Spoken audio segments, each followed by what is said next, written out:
Hi, welcome back to my channel. My name is Gina from Her Cosmic Crown. And if you're new to this channel, I'm a Tropical Vedic Astrologer, and I also do cardology, cartomancy, and all of that good stuff. And also on my channel, I enjoy talking about personal development and esoteric knowledge. And today we are going to focus on a book. I don't know if you can see it.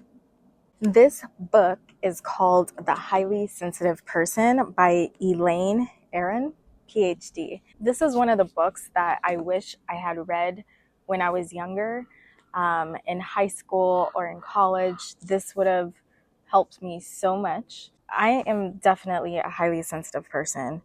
And what does this mean? Well, it means what it says, a highly sensitive person, but these people tend to be very sensitive to their environments, and they are often described as shy when they're kids.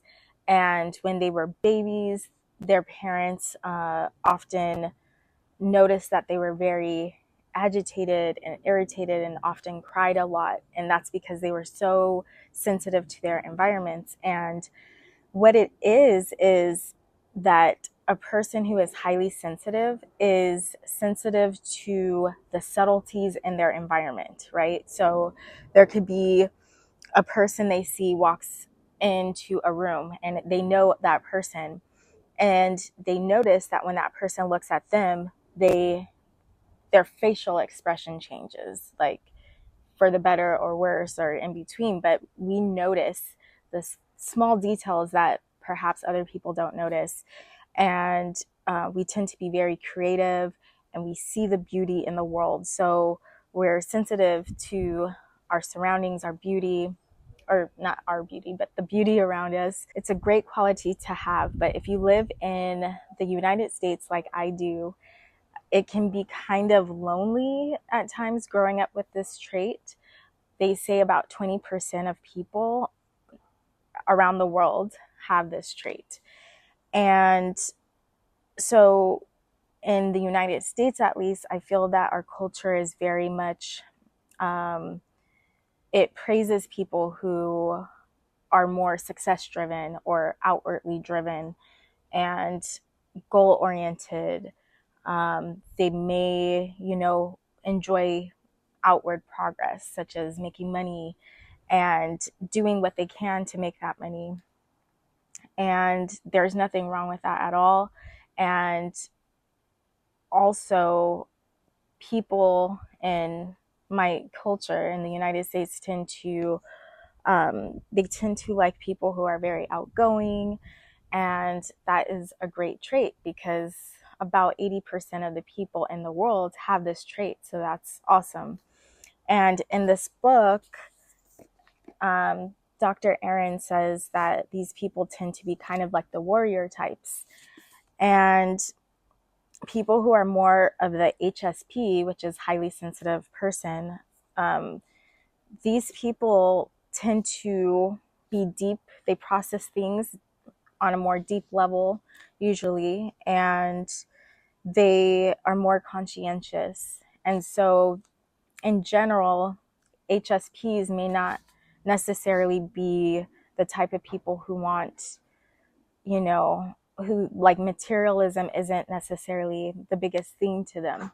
And so because of this, there can be a lot of misunderstandings. A lot of people misinterpret where they're coming from, their actions. And it's interesting. And I really love this book because it talks about how HSPs often feel alone in this world. They kind of struggle with finding their tribe.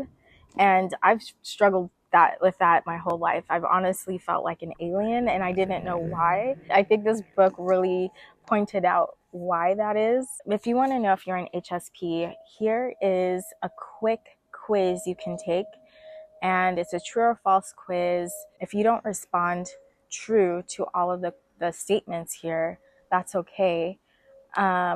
Maybe you respond to a couple that you feel strongly about. I'll give an example of how a person may be an HSP. For example, I know that I get frustrated a lot. And one of the reasons why I wish that I read this book when I was younger is because I didn't know how to really communicate what was going on internally.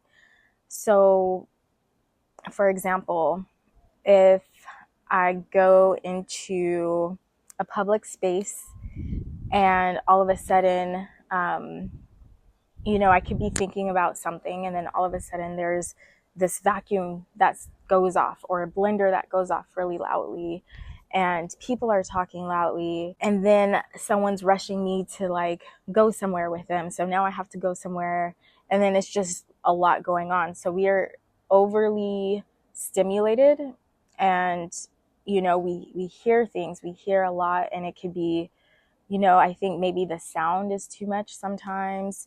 um, maybe we feel cold, and then there's other senses, so there could be like sensory overload as well. And so it can be a lot for us. And sometimes we just want more peace and quiet. So a lot of HSPs tend to be bookish. They really excel when it comes to their studies.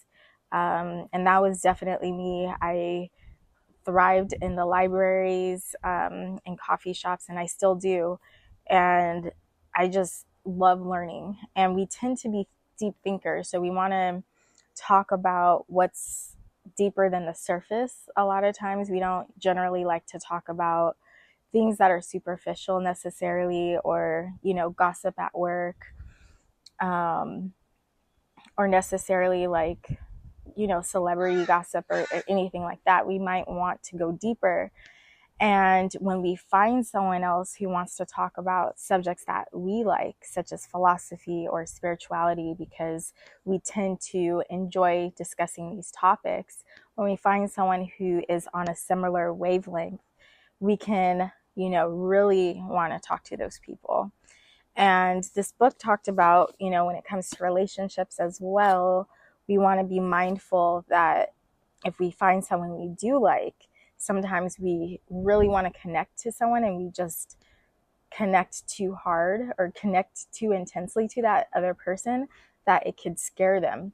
So it talks about relationships with other people, friendships, and how to build them in a healthy way and in a more conscientious way. Because, like I said, I don't think that a lot of us are aware that we're highly sensitive, or what's going on with us, and that we are a bit different in a way, and how can we connect to people who are not HSPs? How can we connect to our partners who are not HSPs, our friends and family members who are not?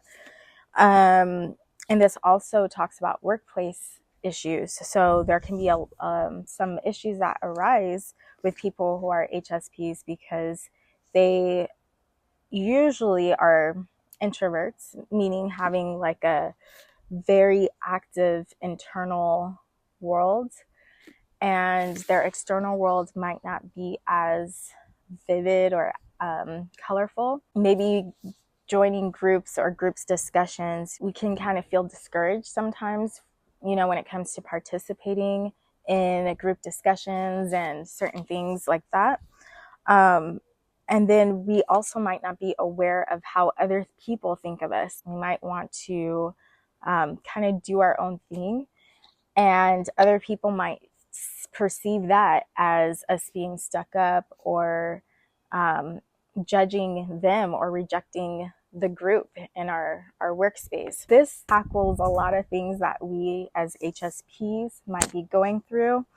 I think there's a book by her that for kids. So if you have a child that you think may be an HSP, and you want to understand them better, and you want to know how to parent them better, that might be a good book as well. And I think she has some other books on this subject as well. I want to talk about this book because I feel like a lot of people who are drawn to astrology, the esoteric sciences, and other things, other similar topics, philosophy, religion, the arts, creativity, and things like that. A lot of us are HSPs, and we may struggle to find our tribe. And so I am suggesting to read this book. This is the latest book that I read. I just finished it yesterday. So basically, I suggest this book if you kind of feel like an alien in this world. You notice small details that others may not notice, like the subtleties. If someone twists their mouth as you're telling them something, or if you feel overstimulated and overwhelmed by honking cars, loud music, bags rustling, people's vibrations changing and things like that.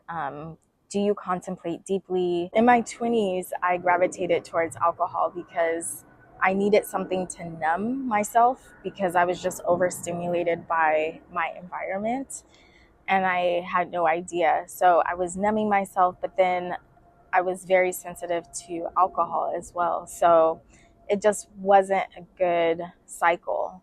But at least I've been sober now for 8 years. So that's been great. But, a lot of times I think as HSPs, we can get into these vicious cycles. Life can be a little bit overstimulating for us. So we're trying to manage that by taking substances. There's a chapter on drugs and alcohol in this book as well.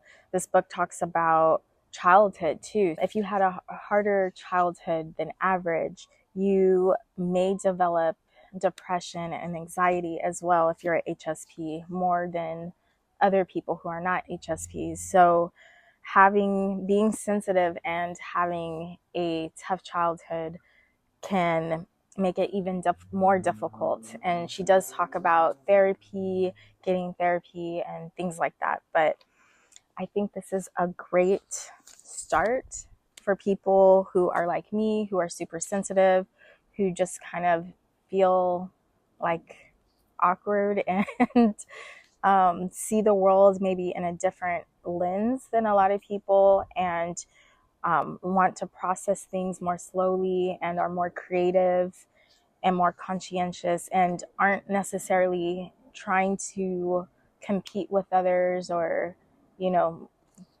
money grab and all of those things. But I think this book opened my mind a lot to HSPs. And I love the way she wrote it because she didn't write it in a way that she's making it like, oh, we're superior than other people or it's us versus them. It wasn't like that at all. It was just more about awareness and also not to over-identify with this either. Like, I'm an HSP and that's all I am. No, just like our other identities or other things about us. We're not defined by one thing. But I think since this isn't really talked about that much, it is now, more and more people are talking about this now. But since it hasn't been really talked about and it's been overlooked in the medical community as well, I think it's important for us to know about this. And like I say, I love learning about personal development, learning how I can grow and become a better person. And this is definitely one of those books I am going to add to my must-read list. So I hope you enjoyed this video. It's starting to rain right now, so I better get inside.